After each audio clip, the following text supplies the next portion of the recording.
Assalamualaikum warahmatullahi wabarakatuh. Salam dan bahagia. Bertemu lagi dengan video pendidikan guru penggerak.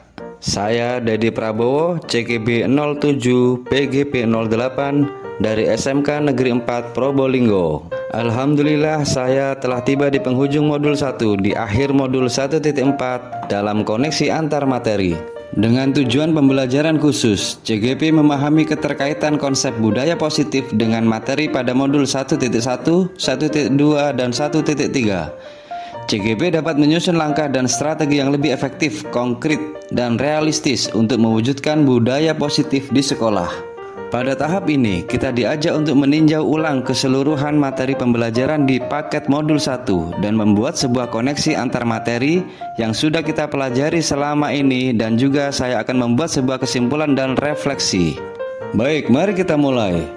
Kesimpulan mengenai peran saya dalam menciptakan budaya positif di sekolah dengan menerapkan konsep-konsep inti seperti disiplin positif, motivasi perilaku manusia, hukuman dan penghargaan, posisi kontrol restitusi, keyakinan sekolah atau kelas, segitiga restitusi, dan keterkaitannya dengan materi sebelumnya, yaitu filosofi pendidikan nasional Ki Hajar Dewantara, nilai dan peran guru penggerak, serta visi guru penggerak.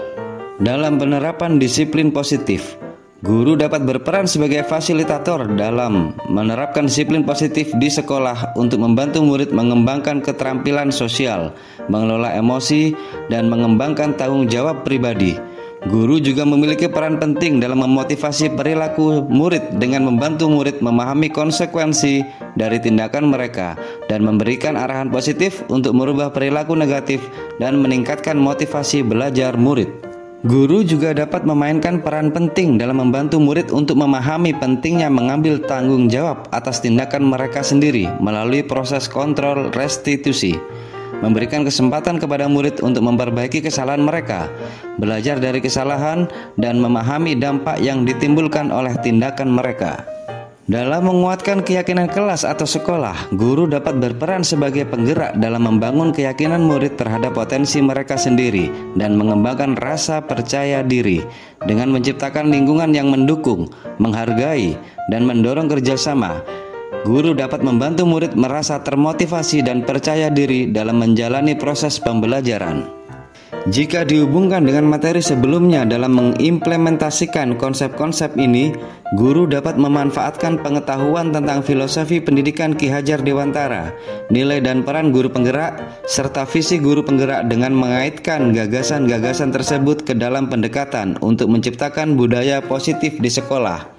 Memperkaya pengalaman belajar murid dengan menanamkan nilai-nilai positif yang kuat terhadap murid, berperan dalam menciptakan budaya positif di sekolah dengan menerapkan konsep-konsep tersebut untuk membantu menciptakan lingkungan pembelajaran yang inklusif, berpusat dan berpihak pada murid, dan memfasilitasi pertumbuhan dan perkembangan murid secara holistik.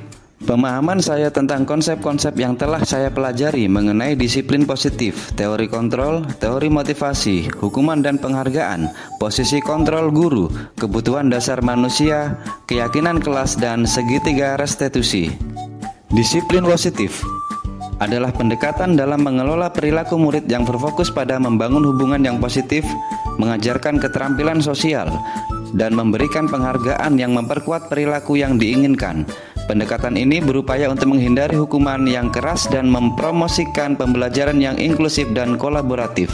Teori kontrol adalah mengacu pada upaya untuk mengelola lingkungan belajar agar murid merasa memiliki kendali atas hasil belajar mereka. Teori ini menekankan pentingnya memberikan pilihan, otonomi, dan tanggung jawab kepada murid sehingga mereka dapat menjadi lebih berpengaruh terhadap proses belajar murid. Teori motivasi membahas faktor-faktor yang mempengaruhi motivasi murid dalam belajar, seperti motivasi intrinsik dan ekstrinsik.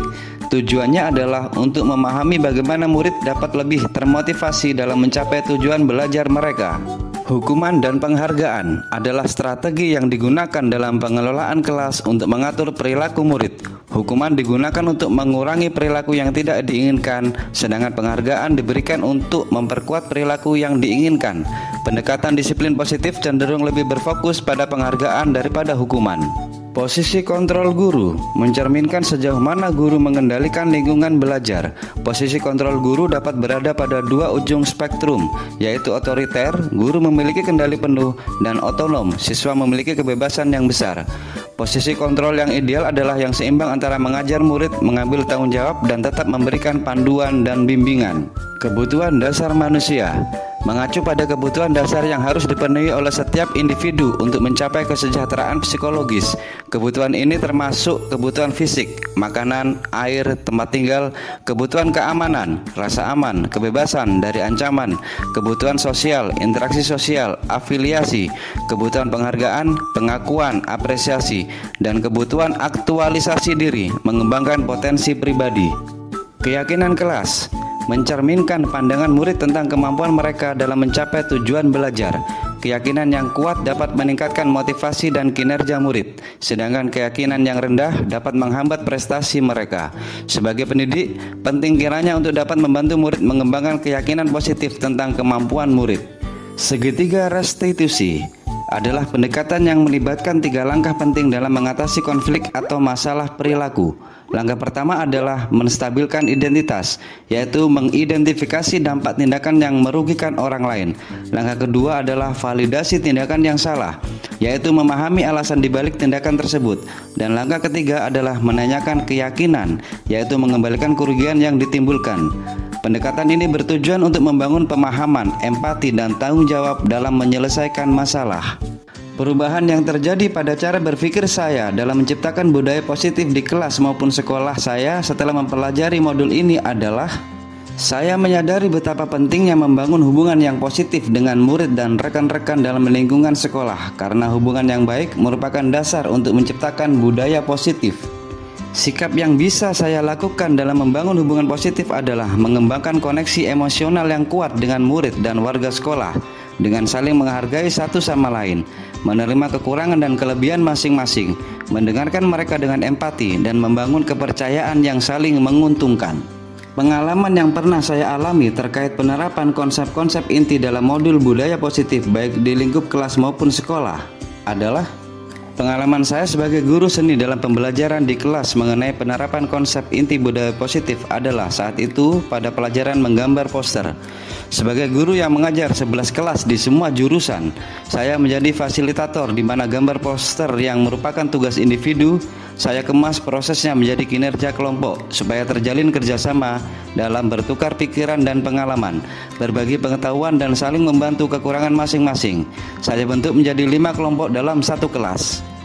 Keyakinan kelas dalam kelompok pembelajaran pun dibentuk dan disepakati seperti mandiri, tidak menggantungkan orang lain, gotong royong, menyiapkan alat dan bahan bersama-sama dengan iuran, saling menghormati, menggunakan alat dan bahan bergantian sesuai kebutuhan, dan aman, saling mengingatkan dan menjaga dalam menggambar.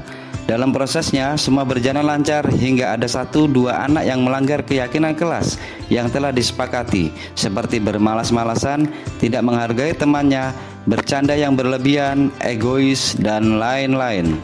Pada masalah tersebut, di sana saya terapkan segitiga restitusi dalam penanganannya. Saya mencoba menerapkan posisi kontrol sebagai manajer dan membimbing murid yang bermasalah untuk menyadari tindakannya yang salah dan menerima konsekuensinya dan memperbaiki hubungannya dengan kelompoknya. Namun, ada juga saat peran manajer yang saya terapkan gagal. Saya ganti menjadi posisi kontrol sebagai penghukum supaya tidak mengganggu proses pembelajaran untuk kepentingan murid yang lebih luas. Bagaimana perasaan saya ketika mengalami hal-hal tersebut? Perasaan saya ketika mengalami hal tersebut adalah saya terkadang merasa kurang percaya diri terhadap apa yang saya lakukan. Hal tersebut ternyata hanya ketakutan yang muncul karena rasa khawatir terhadap hasil yang mungkin tidak sesuai dengan yang diharapkan. Namun secara bertahap saya mulai menemukan sesuatu yang membuat saya merasa senang dan optimis, karena memang apa yang saya alami merupakan pengalaman yang baik dan menghasilkan perubahan positif terhadap perilaku murid. Menurut Anda, terkait pengalaman dalam penerapan konsep-konsep tersebut, hal apa sajakah yang sudah baik? Adakah yang perlu diperbaiki?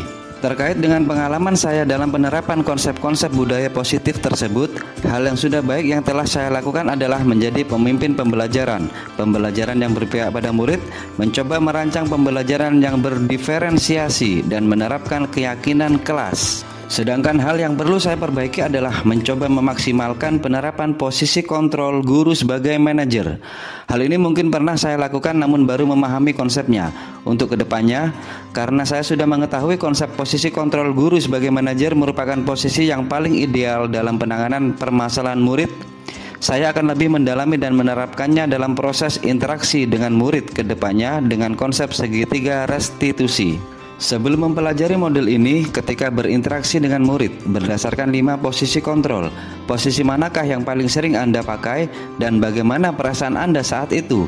Setelah mempelajari modul ini, posisi apa yang Anda pakai dan bagaimana perasaan Anda sekarang? Apa perbedaannya? Sebelum mempelajari modul ini, ketika berinteraksi dengan murid, posisi kontrol yang paling sering saya pakai adalah sebagai teman dan penghukum.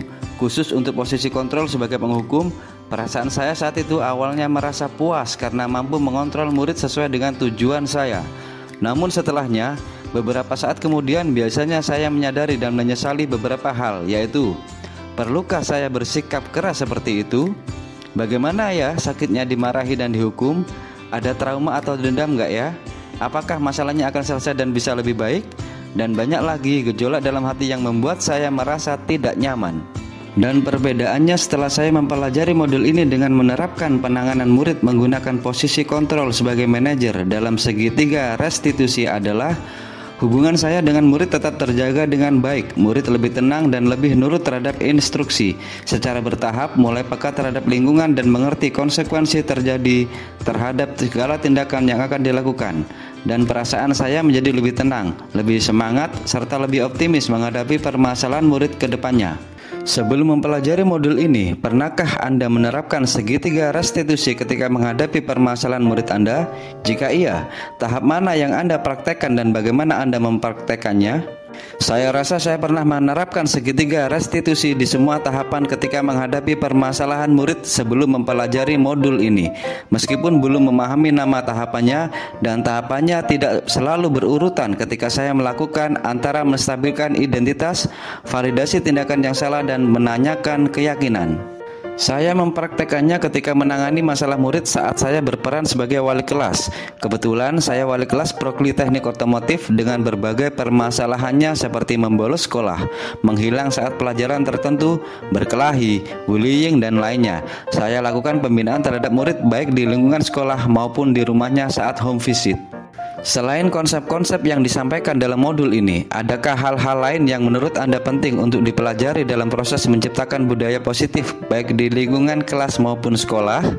Pemikiran ini merupakan pengalaman saya dengan latar belakang guru di SMK dengan kriteria rata-rata kultur dan status masyarakat menengah ke bawah, baik dari segi ekonomi maupun pendidikan, dan menurut saya ada, yaitu yang berkaitan dengan lingkungan masyarakat sekitar, terutama peran orang tua atau wali murid.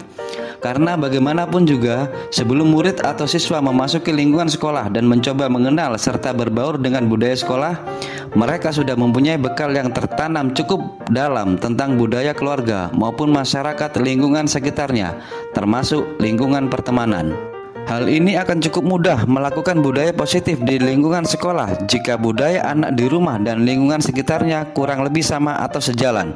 Namun sebaliknya, jika antara budaya di sekolah dengan budaya di rumahnya tidak sama atau bahkan bertolak belakang, hal ini akan sulit dilakukan dalam mewujudkan budaya positif di sekolah jika tidak terjadi sepemahaman antara budaya di sekolah dengan budaya di rumah dan lingkungan masyarakat sekitarnya. Mungkin materinya adalah parenting. Demikian pemahaman, pengalaman, dan pemikiran saya yang berkaitan dengan koneksi antar materi modul 1.4 yang berkaitan dengan budaya positif di lingkungan kelas atau sekolah. Semoga bermanfaat dan mampu dijadikan refleksi terutama diri saya sendiri untuk lebih baik ke depannya. Mohon maaf jika ada yang kurang sepaham dan ditunggu juga masukannya. Terima kasih dan salam bergerak. Wassalamualaikum warahmatullahi wabarakatuh.